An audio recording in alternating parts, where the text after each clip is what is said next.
কোরবানির কথা বলা হয়েছে। কোরবানিটা কিভাবে হবে? কোরবানির নাম হইল ত্যাগ। আমার ভিতরের আমিত্ব, লোভ, লালসা, কামনা, বাসনা, দুনিয়াদারের বিন্দু পরিমাণ অহমিকা,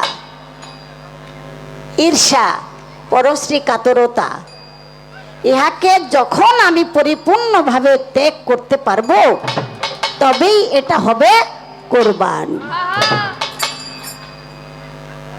পরিপূর্ণভাবে যদি আমি আল্লাহকে হাজির নাজির জেনে রেখে আমি যদি দুনিয়া ত্যাগ করতে পারি, দুনিয়ার যত আকাঙ্ক্ষা সেটাকে যদি ত্যাগ করতে পারি, তবে আমার জন্য এটাই হবে শ্রেষ্ঠ কোরবানি। এর চেয়ে বড় কোরবানি আর কিছুই হতে পারে না। তাই আমি আপনার কাছে বলার চেষ্টা করলাম, দুনিয়ার মধ্যে দুনিয়ার ধনে যে ধনী সে সৃষ্টির কাছে তত বেশি ঋণী। যার দুনিয়ার ধন আছে তার জন্য এই যে হজ বলেন, কোরবানি বলেন, ধনীর জন্য একরকম, আর আমার দেহ রাজ্যের যেই ধন আমার জন্য অন্যরকম। এটার বিশ্লেষণ যদি আমি আপনাকে দিতে চাই। ধন্যবাদ এতক্ষণ সময় দেওয়ার জন্য। আসলে আল্লাহ যদি বাঁচায় আবার এভাবে আসবেন, কারণ আপনারা যদি আসেন তাহলেই আমরা মেলার মানুষ যারা তারা উৎসাহিত হব। চেয়ারম্যান সাহেব বলছিলেন মাজার কমিটির কয়েকজন মুরব্বীরে টাকা টুকা তুললে খালি বয়াতি গো দিয়া দেন, ঘর তো ঠিক করেন। তারপর ওই কমিটির মুরব্বী বলল, আরে যদি গান বাজনা না দিই, বয়াতি না আনি, তাহলে মানুষ তৈব না, মেলা তো জমবো না, আমাকে মেলা তো জমাইতো। ঘর দিলাম মানুষ নাই, তাহলে ওই ঘর দিয়ে কাম রাখ। মানে এত সুন্দর একটা যুক্তির কথা, ওই কথার পরিপ্রেক্ষিতে আমাদের চেয়ারম্যান সাহেব চিন্তা করছে যে ঘরটা তাহলে আমগই দিয়া দিত। কারণ ওরা টেকা চাগু চাইবে না, দেখালে বয়াতে গই বিদায় করবো, ঘর দিব না। ঘর ভাঙ্গা থাক তাতে অসুবিধা নাই, কিন্তু মেলায় মানুষ যেন আসে, এটাই সবচেয়ে বড় একটা কথা। তো আমি একটা সুর ছন্দ মিলাইয়া তারপরে আমি বাবার প্রশ্নের জবাবটা দেওয়ার চেষ্টা করি। ও কথা ভাবুক হলে বুঝতে পারে, ভাবুক হলে বুঝতে পারে, ভাবুকের বুঝা যায়, প্রেমময় প্রেম সাগরে প্রেমের মানুষ ভেসে যায়, প্রেমময় প্রেম সাগরে প্রেমের মানুষ ভেসে যায়।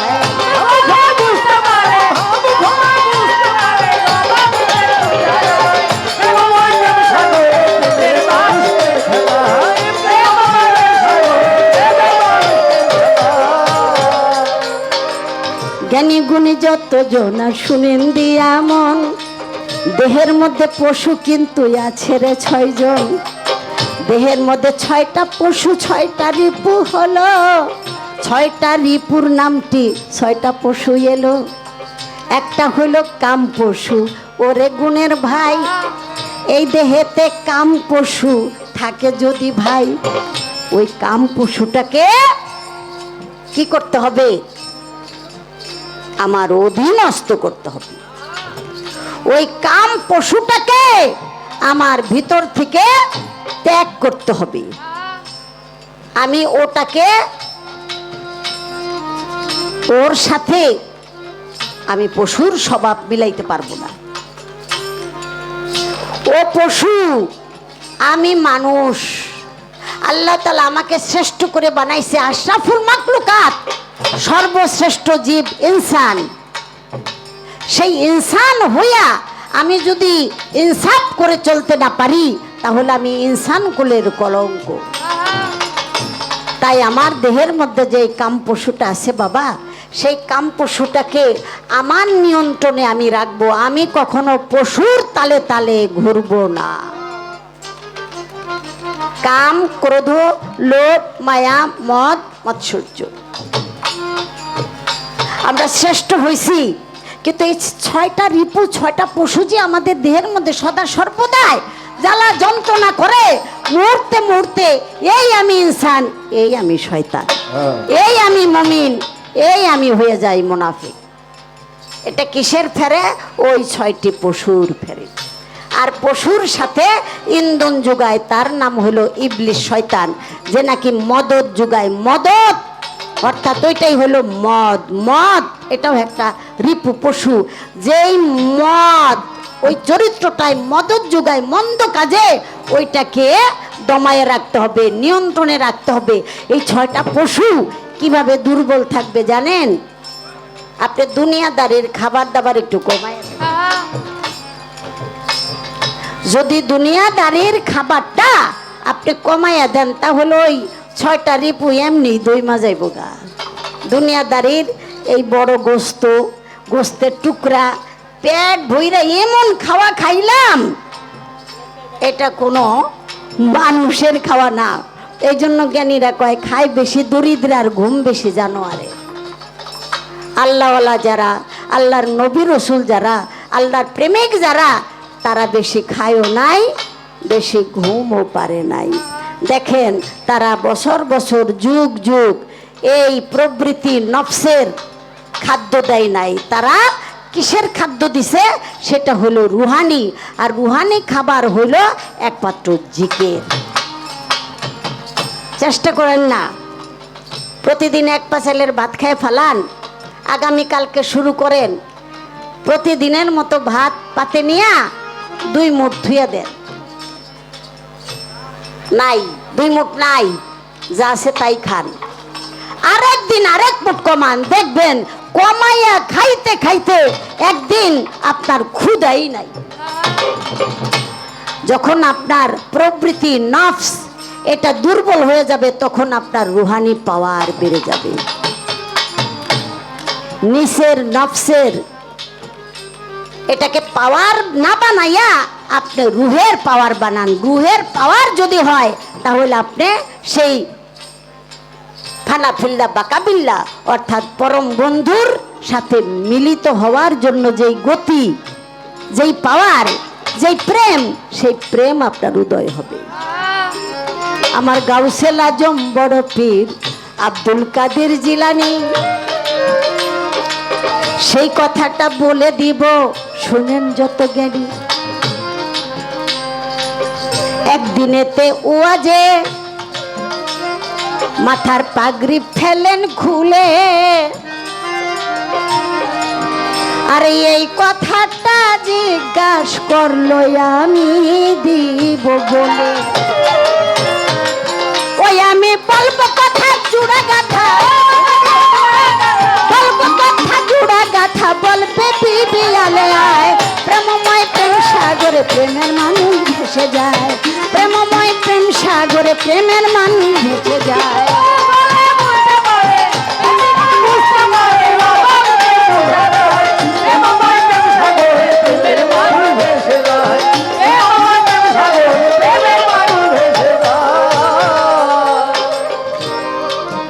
পাগড়ি কোথায় গেল?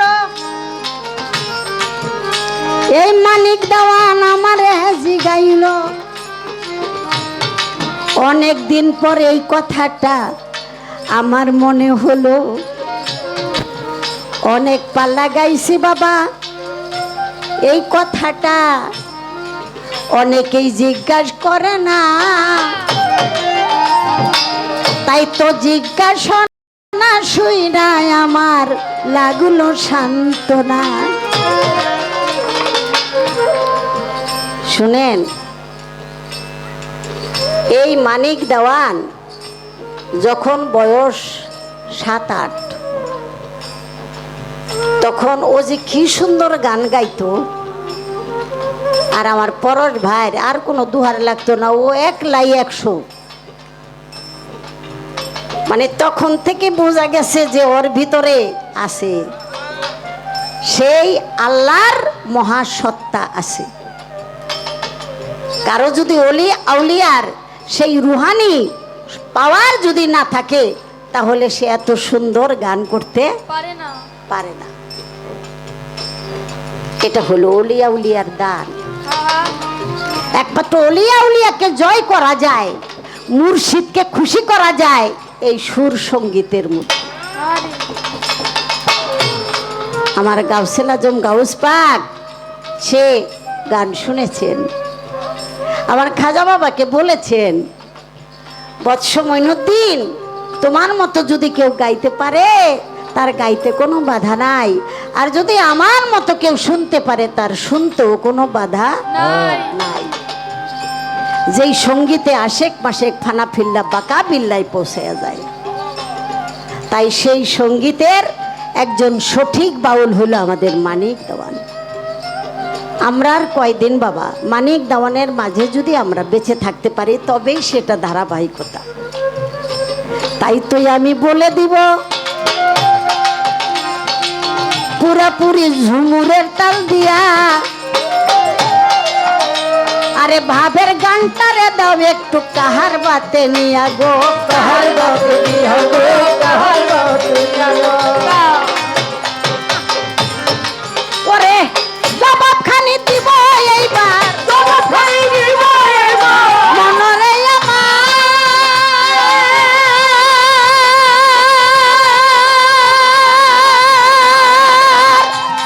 আরে ওরে ভুলা জবাব খানি দিব এইবার শুই না নিবে সব জনায়। প্রেমময় প্রেম সাগরে প্রেমের মানুষ ভেসে যায়, প্রেমময় প্রেম সাগরে প্রেমের মানুষ ভেসে যায়।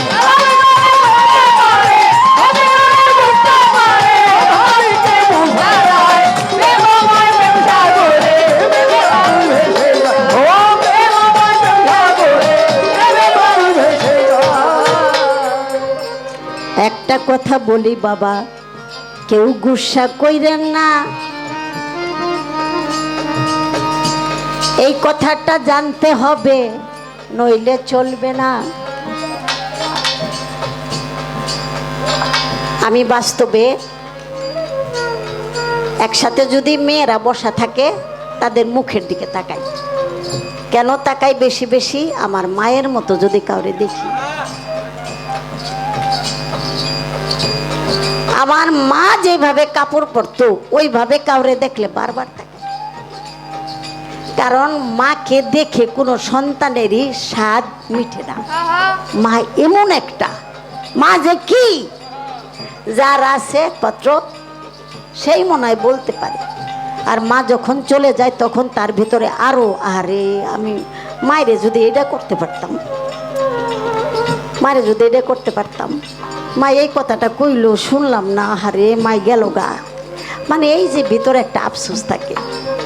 তোমার গাউসুল আজম গাউস পাক, আপনারা তো জানেন গাউস পাকের আম্মা উম্মুল ফাতেমা সেই তার 60 বছর যখন বয়স ছিল তখন আমার গাউস পাক মায়ের গর্ভে পড়ে। সাধারণ 60 বছর বয়স হলে তো একটা মেয়ে ঋতুস্রাব বন্ধ হয়ে যায়, তার সন্তান ধারণ করার ক্ষমতা বেশিরভাগই থাকে না। কিন্তু আমার গাউস পাকের আম্মা ওই বয়সটার নাম বলা হয় সালে আয়াস, অর্থাৎ নৈরাশ্যের বয়স। ওই সময় কেউ মাতৃত্বের স্বাদ পায় না, কিন্তু আমার গাউস পাক ওই সময় মায়ের গর্ভে আসছে। এটা তো বাবা সাধারণ কামের বীজ না, সাধারণ কামের রতিরণে যায় না, এটা প্রেমভাবে সন্তান।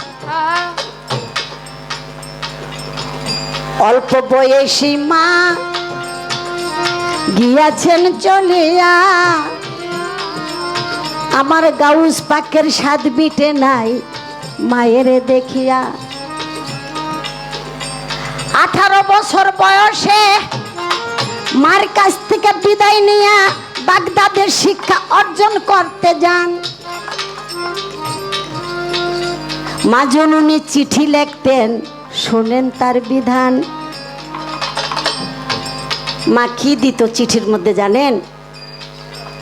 মাথার চুল দিয়ে দিত, মাথার চুল চিঠির মধ্যে দিত। আর ওই চুলগুলি দেখা আমার গাউস পাক কান্ত সে আবার লেখতো, মাগো তুমি যদি আমারে এইভাবে মায়ার বাঁধনে জড়াও তাহলে আমি তো দূরে থাকতে পারব না মা, তোমারে ছাড়া তো আমি থাকতে পারবো না। এটা আমার গাউস পাক কান্না করে মায়ের কাছে লিখতেন। আর মার দুইটা কারণ ছিল, সেটা হলো আমরা বলতাম না যে বাবা তুমি বেঁচে থাকো, আমার মাথায় যতগুলি চুল আছে, এরকম বলি না অনেক সময়, তোমার অত হায়াত হোক। তো মায়ের ভিতরে ওইরকম একটা চিন্তা ভাবনা ছিল, একটা আবেগী বিষয় আর কি। যাই হোক, মাকে হারাইলো গাউস পাক, এদিক দিয়ে মায়ের মতো দেখতে তার ফুপু আম্মা ছিল। তার ফুপু আম্মার নাম কিন্তু আয়েশা বিবি ছিল। গাউস পাকের ফুপু আম্মার নাম আয়েশা বিবি ছিল। তারপর গাউস পাক যেই ওয়াজ করতেছেন মাথায় পাগড়ি দিয়া, আমার গাউস পাকের যে ফুপু যান সে দূরে ওয়াজ শুনতেছেন। হঠাৎ করে মানে অনেকক্ষণ দাঁড়িয়ে থাকতে থাকতে এখন একটু বসতে চাইতেছেন, কিন্তু বিছানা কিছু নাই। আমার গাউস পাক চোখ বন্ধ করে দেখলেন আমার আম্মার মতো দেখতে আমার ফুপু আম্মা। আজকে আমার ফুপু আম্মা যদি মাটিতে বসে, আমি জানার পরও এই জন্য যদি মালিক আমারে জিগায় যে আমি মায়ের সম্মানে কি করি। আপনারা তো জানেন আবার দয়াল নবীকে দেখার জন্য আবার দয়াল নবীর যে দুধ মা, সবাই তো নাম জানেন, তার নাম দাই হালিমা বিবি ছিলেন। হালিমা বিবি যখন দয়াল নবীকে দেখতে আসলেন, তখন আমার দয়াল নবী তাকে সম্মান করলেন দাঁড়াইয়া এবং মাথার পাগড়িটা বিছায়া দিলেন। সবাই বললেন যে ইয়া রাসূলুল্লাহ, আমরা সবাই আপনার সম্মানে দাঁড়াইয়া যাই, আমাদের মাথার পাগড়ি বিছায়া দেই আপনার সম্মানে। আর এই মহিলা কে, তারা আপনি এই সম্মান করলেন? তখন বললেন, জানো না উনি আমার মা, উনি তো আমার মা। সন্তানের কাছে আর চেয়ে বড় সম্মানের আর কেউ থাকতে পারে। আমাকে বুকে নিয়ে দুধ পান করাইছে, আমারে কত আদর করছে, আমি এই ঋণ কোনোদিন শেষ করতে পারবো না। তাই আমি মাথার পাগড়ি বিছাইয়া আমার মাকে আমি সম্মান করেছি, ঠিক তোমরাও মাকে এই সম্মান। এর চেয়ে বড় ভালোবাসার কিছু হয় বাবা? মাসে মাসে টাকা পাঠাইলেন, দামি অলংকার পাঠাইলেন, কিন্তু আপনি তার সেবা করলেন না, আপনি তার কাছে গেলেন না। ওই টাকা পয়সায় মা কখনো খুশি হয় না। মা অসুস্থ হয়ে যায় আপনার বিচ্ছেদে, আপনি টাকা পাঠান, মার শান্তি লাগে না। আপনি যদি একটু শীতানে বৈশা মাথায় হাত বুলান, মা দেখবেন ফাল দিয়া বৈশা পড়ছে, আপনার বুকে যাওয়া গেছে। আর আল্লাহ নিজে বলেছে মায়ের পদতলে সন্তানের জান্নাত। বেশি বেশি যেই সন্তান মায়ের পায়ে চুম্বন করবা, সে যেন জান্নাতের স্পর্শ পাইলা প্রতিদিন। নগদ জান্নাতরে কষ্ট দিয়া, নগদ জান্নাতরে আঘাত কইরা, নগদ জান্নাতরে অপমান কইরা আমরা বাকি জান্নাতের লেগা দৌড়াদৌড়ি করি। আমার আল্লাহ কইছে কি, আমার রাসূল কইছে কি, আর আমরা করি কি? তাই দেখেন কি গুরুত্বপূর্ণ একটা কথা আমার বাবাজি জিজ্ঞাসা করছে। আমার খুব ভালো লাগছে কথাটা। মা নাই, সেজন্য মায়ের কথা বলতে ভালো লাগে। তাই সেদিন ওই পাগড়িটা আমার গাউস পাক তার ফুপা আম্মার জন্য সম্মানের সহিত বিছাইয়া দিছিল। আপনারা যারাই আছেন, ওরে মায়েরই সন্তান, বাড়িতে যাইয়া যখন নাকি মাইরে দেখতে পান, মাইরে একটু ভক্তি দিয়েন, ওই যে দুটি পায়। মা যদি আল্লাহর কাছে একবার চায়, আল্লাহ আমার পাগল রে তুমি অলি বানাইও, আর দেরি হইব না। আল্লাহ কয় আমি মায়ের কথা সবার আগে শুনি। এটা আর স্ত্রীর জন্য তার স্বামী, যেই স্ত্রী তার স্বামী অযৌক্তিক পেশাল পারতেছে, কথা বলতেছে, তারপরও স্বামীর প্রতি হাসি মুখে সন্তুষ্ট থাকে, ওখানে কোনো বিতর্ক তুলে না, আল্লাহ বলে ওই রমণীকে আমি যেই কোনো মুহূর্তে অলির কাতারে নেই। তাহলে দুইটা জায়গা, স্ত্রীর জন্য স্বামী আর সন্তানের জন্য মা। জান্নাত জান্নাত করি বাবা, জান্নাত অত দূরের বিষয় না। আল্লাহ যাতে সন্তুষ্ট থাকে ওই কাজটুক করতে পারলেই ঠিক শান্তি, এর চেয়ে বড় শান্তি আর কিছুই থাকতে পারে না। এইবার আমি আপনার কাছে করব জিজ্ঞাসন, পরীক্ষা করব ওরে বাসা ধন রে, ওরে বাসা ধন রে, ওরে বাসা ধন রে, ওরে বললে কথা লাগবে ভালো, বললে কথা লাগবে ভালো, বিচার করবেন বর্জনা।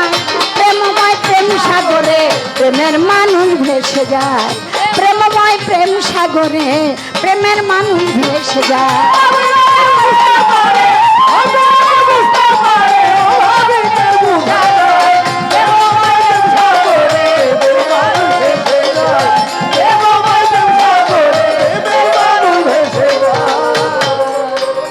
খাজা বাবা হিন্দের রাজা, হিন্দের অলি, সেই কথাটাই আসরেতে আপনার কাছে বলি। বলে দিবেন এই কথাটা, শুনবো মিলে সবে, জবাবখানি দিলে কিন্তু অনেক ভালো হবে। আমার খাজা বাবার জীবনে দুটি কাজ করিলেন, সেই দুটি কাজে মা জননী মনে কষ্ট পেলেন। আমার খাজা বাবা ছোটবেলা দুইটা কাজ করছেন, সে কাজে প্রথম অবস্থায় মা একটু মনে কষ্ট পাইছেন, মা একটু বিরক্ত হইছেন, কিন্তু পরক্ষণে মা বুঝতে পারছে যে এই বিরক্ত করার কারণটা কি। আমি একটু গভীর থেকেই জিজ্ঞাসা করলাম, কারণ মানিক রে পাতলা কথা জিগাইলে কাম হইব না। আজকে হয়তো পরশ ভাই বাইসা থাকলে পরশ ভাইয়ের সাথে এই গান গাইতাম, কিন্তু পরশ ভাইয়ের যে পুঁজি পাটটা এটা মানিকের মধ্যে আছে, এই জন্য একটু গভীর থেকে জিজ্ঞাসা করলাম। দুটি কাজ ছোটবেলা আমার খাজা বাবা করেছেন, মা প্রাথমিক অবস্থায় কষ্ট পেয়েছেন, পরক্ষণে মা বুঝতে পেরেছেন এই কষ্টের কারণটা কি। সে দুইটা কাজ কি? আমার খাজা বাবা একটি বই লিখেছেন, নাম হলো তার আনিসুল আরোয়া। সেই কথাটা জিজ্ঞাসা করব, উচিত হবে দেওয়ারে, উচিত হবে দেওয়ারে, উচিত হবে দেওয়ারে, উচিত হবে দেওয়ারে। আনিসুল আরোয়া, কিতাবের নাম আনিসুল আরোয়া হওয়ার কারণটা কি? আনিসুল আরোয়া অর্থ কি? কি বাবা, আনিসুল আরোয়া অর্থ কি? এবং বইখানির নাম আনিসুল আরোয়া রাখলেন, এটার মূলের কারণটা আমরা সবাই মিলে শুনি। আপনি যদি কথাটা বলতে পারেন তাহলে আমি কিছু পুরস্কার আপনারে দিব, আর যদি না পারেন তাহলে আপনি আবার দিবেন জরিমানা। জরিমানা আমরা শুনবো, আশা করি